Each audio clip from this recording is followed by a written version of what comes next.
Right, we have here a set of KYB K-Flex lowering springs. They actually have a bunch of applications for most of the Japanese cars since it is a Japanese brand.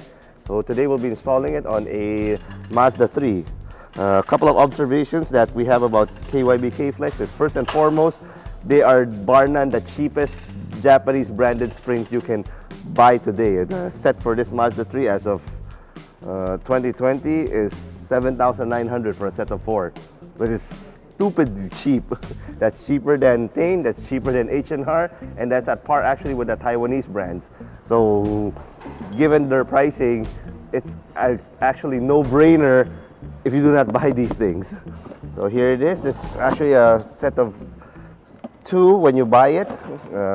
Set of 4, but it comes in 2 separate boxes.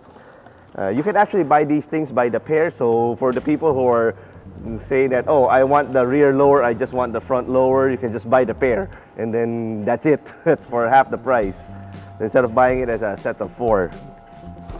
This is a set of rear springs.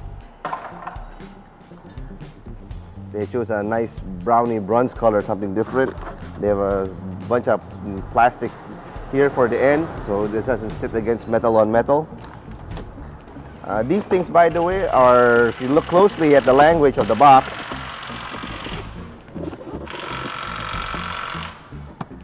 it says designed in Japan.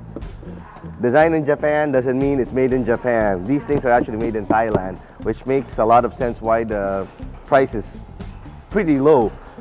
Obviously, it's cheaper to ship it from Thailand to the Philippines, and Thailand actually, they have a manufacturing hub for this one. It's easier for them to ship to countries like Malaysia, Indonesia. Basically, KYB Thailand serves the whole ASEAN region, and given what we have economically, it's a lot cheaper to ship it to here, logistics and otherwise, which is also why it's, yeah, very cheap.